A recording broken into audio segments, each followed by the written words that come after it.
My ex and I have a 12-year-old boy who's going through some things. We found a therapist and we've been seeing her for a couple of years. It hasn't been life-changing for me in any way. In fact, it became more of a pointless chore like making your bed or folding your underwear. I might have gotten a few things out of it, but would not do it again. A few weeks ago, I had told our therapist that it's bizarre to not have to worry about money for the first time in my life. I make good money and don't have many bills. I'm saving like $1,000 a month. Last week, the therapist asked me if I could start making a co-payment. I don't have a co-payment because my insurance covers 100% of therapy sessions. I explained that to her. She said that was true, but maybe I could start paying like $20 in cash because she's not making a lot with what my insurance pays her. Like a tip. I was at a loss for words. I said, and I suppose this has no relation to my telling you that I had disposable income from a few weeks ago. She said, of course not. It was like she was asking for a raise, Lowell. I said I'd think about it. I found nothing about tipping your therapist.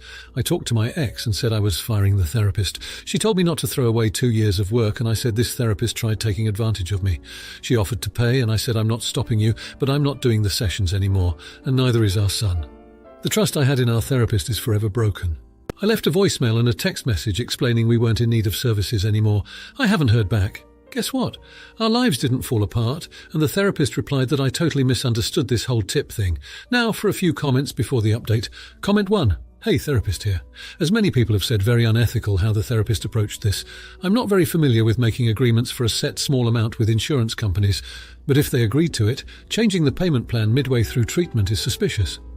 Having said that, I hope you find a therapist for your son, even if it's only for him and not you. If your son had a positive working relationship with this person, it abruptly went away without a transition period for a new clinician. If your son was getting something out of therapy, or can, I would urge you to reach out to more therapists, because there was a reason your son was going, and broken trust with one therapist doesn't mean that you and your son are now healed. And as an aside, therapy isn't about holding your lives together. You make it sound like you believe therapy is about keeping you away from the end of the world. Therapy is about challenging thoughts, understanding emotions, and changing behavior, which doesn't have to be a life-changing event. Not the idiot. Comment 2. Not the idiot. So your insurance pays 100% of what the therapist charges, and they wanted a copay, money on top of what they would normally charge. For one, tipping of a therapist is not a thing. Secondly, if the therapist wants more money, they need to either raise their rates, or if it's in a group practice employee situation, ask for a raise or something. The therapist was unethical in this situation, whether you have disposable income or not, and should be reported to their professional board for a breach of ethics, in addition to your insurance company for attempting to double dip. Comment 3. Not the idiot that was trashy, and she needs to bill the insurance for more if she wants a raise. It's fine to think your time is worth more, but there are channels for this sort of thing. One slight issue might be unilaterally cancelling the therapist your family has worked with. Your family not falling apart isn't really an indicator of her usefulness. Sounds like you are projecting how you personally feel about therapy onto your other family members. I certainly understand wanting to pursue a different therapist, but maybe wait until a replacement had been secured. I don't know. Now for the update. So fast forward 2 weeks, picture this. I'm at work minding my own business, and I get a call from my ex, absolutely livid. She's saying our son got into a fight at school. A fight? Our boy, the one who gets nervous when he unalives a bug, apparently threw a punch at a classmate. Shocked, I tried to probe deeper, and she tells me that she's going to pull him out of school for the rest of the week. I asked her why, thinking that it must be something serious for her to react that way. She tells me that the fight might have been due to the sudden absence of therapy. Now, I was sticking to my guns about the therapist, but hearing this gave me pause. I started to feel this sick, sinking feeling. Was I wrong about the therapy? Was it actually helping him more than I thought? I decided to talk to our son, trying to understand his feelings. He admitted he was feeling frustrated and was finding it hard to express his emotions without the therapist. I was floored. For the first time, I felt a wave of guilt wash over me. I decided to call up the therapist and explained what happened. I was ready for an "I told you so," but instead she was very understanding. She told me that discontinuing therapy abruptly can sometimes lead to pent-up emotions, especially in kids who've been in long-term therapy. She suggested we gradually phase out the sessions with her, and gave me a list of colleagues she thought would be a good fit for our son if we felt he still needed therapy. She even mentioned that most of them accept our insurance, and none of them would need a cash copayment. So, long story short, this whole ordeal has been a wake-up call. I've learned that sometimes my own judgments and feelings can blur what's really best for my son. We've decided to try out a new therapist from the list. This time I'm going into it with an open mind, ready to truly work together for the betterment of our son's mental health. And as for the ex, well, she didn't say I told you so either, but I could hear it in her voice. But hey, I swallowed my pride and that's progress, right? Let's see how these next few weeks pan out. Now for the comments. 1. Not the idiot. You made a mistake, but you've owned up to it and taken steps to rectify the situation. You listened to your son's feelings and re-engaged with the therapist, demonstrating that you're willing to put your son's mental health first. Just ensure you keep this open communication with your son and his therapist in the future. 2. You're the idiot. You made a unilateral decision to discontinue your son's therapy without fully understanding the consequences. Therapy isn't something to be taken lightly and should never be stopped abruptly without proper consultation with the therapist and your son. You need to involve your son in decisions that directly affect him to avoid these situations in the future. 3. Everyone sucks here. Your ex should have communicated better about the importance of therapy for your son rather than blaming you entirely for the incident. However, you also should have taken a more active role in understanding the implications of discontinuing therapy. Going forward, it would be better for both of you to communicate effectively in matters concerning your son's well-being. Now for the next story. So I, a 44-year-old female, have a 20-year-old daughter named Alexandra, and she has a boyfriend named Marcus, who is 21 years old. When she first introduced us, I was happy and thought he was really nice and good for her. Today, my husband and I had my parents and my sister come over to our house. Alexandra was also there and invited Marcus over as well, which I was fine with. After Alexandra was done introducing Marcus to her grandparents and aunt, I noticed that Marcus seemed to be excessively showing my daughter affection. This included long, drawn-out kissing, hugging her for long periods of time, and letting her lay sprawled out on him on the couch. It made me feel uncomfortable, but I let it slide until I noticed Marcus was groping my daughter's butt while they kissed on one of my living room couches. I snapped by yelling, making them break away from each other, and said that Marcus needed to stop groping my daughter because it made me uncomfortable and it was disgusting to do in front of other people. There was silence until my daughter stood up and told me that she was leaving in a quiet tone. I tried to stop her, but she left anyway with Marcus. Alexandra later texted me saying that I was a jerk and a prude for embarrassing her and Marcus like that. I showed the text to my husband and he said that while I was right, I could have been nicer about it. Now for a few comments before the update. Comment 1. Everyone sucks here. Not the idiot previously. They're old enough to know what's appropriate behaviour in a public room with multiple family members over. You could have gone about it in a more gentle way, but I don't think it was necessary in the context. They're adults and knew what they were doing. You don't seem to have anything against either of them, just the behaviour. Make sure she knows you support her and her relationship. You're just not okay with that level of PDA in a communal room. Edit. Changing my opinion to everyone sucks here. It could have been handled in a much better way. Yelling and using words like disgusting just makes a scene and drives a wedge between OP and their daughter. I can still understand why OP may have responded the way they did due to the surprise shock of the situation, but it still would have been more productive for the situation and for their relationship to have handled it in a more gentle way. Ultimately, they should have known better. They shouldn't have had to be told not to be doing what they were doing. And I firmly stand by that. OP could have been gentler with the approach. Comment 2. Everyone sucks here. I had to laugh at your blaming Marcus when your daughter was on top of him. This excessive affection works two ways. They are young and infatuated and are bound to be doing a lot of groping, but they should not be doing it in front of the entire family. You are a jerk for yelling at Marcus to stop groping, although you might have also admonished your daughter. You should have politely pointed out that this was not the time or the place for this kind of display of affection. Comment 3. Everyone sucks here. PDA, even if it's not exactly in public, is not appropriate, especially when a lot of family was there. I don't know why you yelled at just Marcus, though. She was an equal partner in this make-out session. And yes, you could have handled this so much better and quietly pulled your daughter aside and reminded her that family was around. You are only 44. Do you not remember being 20? Come on, now for the update. So today I got a knock on my door, which was surprising to say the least. I opened it to find none other than Marcus standing there. He seemed a bit nervous, and I'll admit I was a bit on edge too. But he asked if he could come in and talk, and I figured, why not?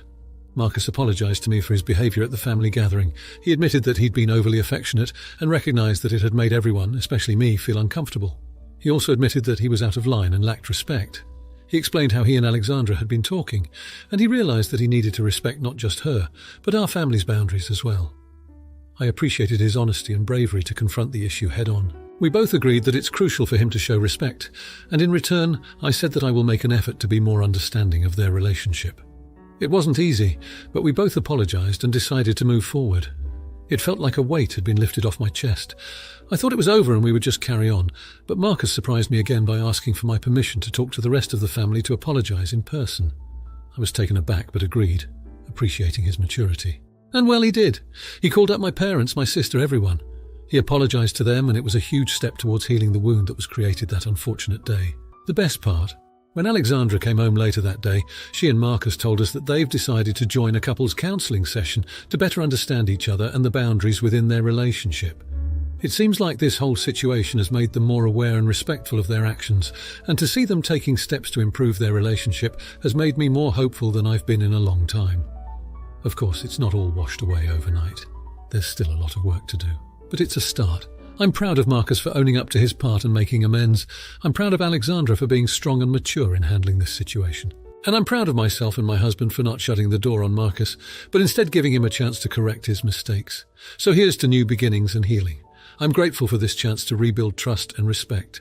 Sometimes the hardest moments lead us to the biggest lessons and the most significant growth. Thank you for your advice and support, Reddit community. Let's see what the future holds. Now for the comments. 1. Not the idiot. This is a classic example of how people should react when they've made a mistake.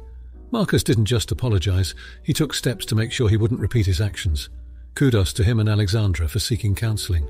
It's not easy to recognise your flaws and actively work on them. 2. You're the idiot. While it's great that everyone is trying to mend fences, it seems like you're patting yourself on the back a little too hard here.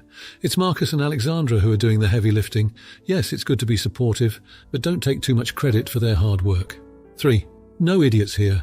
It's really wonderful to see a situation where everyone involved is willing to apologise, forgive and move forward. The fact that Marcus is actively seeking help to change his behaviour is commendable. It's also great that you're not holding a grudge and are open to rebuilding the relationship. This is how mature adults handle conflict. Now for the next story. My husband, 25-year-old, and I, 25-year-old female, have a 6-week-old daughter. She's our first baby and the first grandchild in both of our families.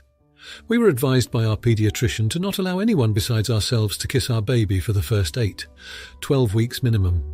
This has been communicated to both of our families, who have been respectful of this, as well as our other boundaries and rules, despite a little bit of grumbling about it from his side. Last weekend we were over at my in-laws' house, and I had just finished breastfeeding my daughter, so she was all sleepy. I kissed her forehead before settling her to nap on my chest. My mother-in-law noticed and immediately remarked on it in a super passive-aggressive manner. "Oh, I'm so glad that we're able to kiss the baby now. Did your paediatrician update the rules?" I was super confused and asked her what she meant, and that the paediatrician's recommendation hadn't changed. She then accused me of violating the rules by kissing my own baby. I told her that the recommendation was that no one besides myself and my husband kiss our daughter, and she argued and heavily implied that I was being dishonest because I'd previously said nobody can kiss the baby, rather than nobody but husband and I can kiss the baby. She went on and on about this until I snapped that it should have been obvious that the rules we told her regarding our baby were about what we would/wouldn't allow other people to do. She called me a hypocrite, so I got up and shut myself in the guest room while my daughter continued to nap on me. A little while later, my mother-in-law came in and apologised, claiming it was a knee-jerk reaction and she was just confused and upset. She said she understands now that the rule only applies to other people. She then asked me if I would avoid kissing my baby in front of her until she's allowed to do so as well, because it's upsetting to see me doing that and knowing that she can't. I told her I can understand that it's frustrating to have a strong urge to kiss a baby and not be able to, but I am personally not going to stop kissing my own baby for the sake of her feelings. My mother-in-law is calling me disrespectful and a hypocrite and has gotten my sister-in-law on board with this as well.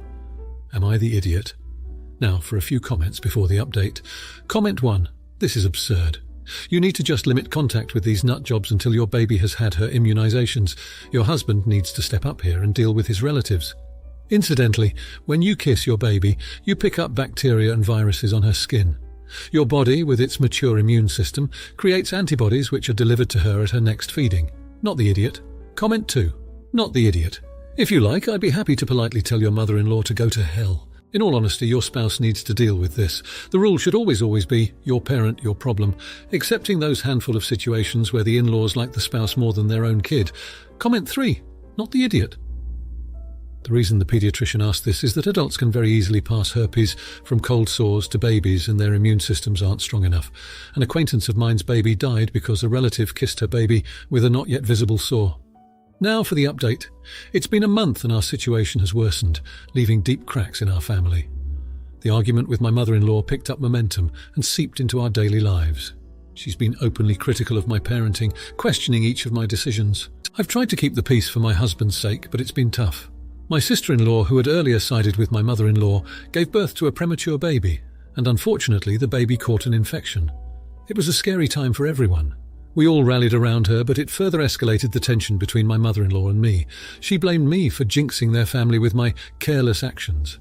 I know it's illogical, but it hurt nonetheless. My husband tried to mediate, but it only caused a rift between him and his family. They accused him of choosing me over them.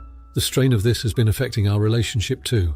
We're both stressed, arguing more than we have ever before, and it's cast a shadow on what should be one of the happiest times of our lives. We decided on a therapist for mediation and some perspective. It's helped a bit, but the pain and hurt feelings are still raw.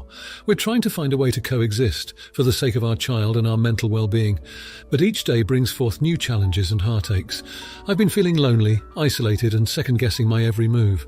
It's taken a toll on my mental health, and I've decided to seek professional help. I'm hopeful for better days, but currently it feels like we're walking on eggshells, merely surviving instead of living and enjoying our new family. Now for the comments. 1. Not the idiot. Family dynamics can be complicated, but it's completely unfair for your mother-in-law to point fingers and blame you for something that is clearly out of your control. It's unfortunate that the baby is sick, but that has nothing to do with you. It's important to set boundaries and not let your mother-in-law's baseless accusations affect you. 2. Not the idiot. It's commendable that you are seeking professional help to cope with the situation. Your mental health is important, and it's crucial to take care of it, especially when you are dealing with such a difficult situation. You are not responsible for the health of your sister-in-law's baby, and it's inappropriate for anyone to imply otherwise. 3. Not the idiot. I'm sorry you're going through this. It's great that you and your husband are seeking therapy to try and improve the situation. Remember, it's not your job to manage your mother-in-law's feelings or reactions, especially when they are unjustified. Prioritize your well-being and that of your immediate family. If you liked this video, you'll probably like these too. Also, while you're here, please consider subscribing. It's your support that keeps this channel alive and allows me to make better and longer videos. Have a great day.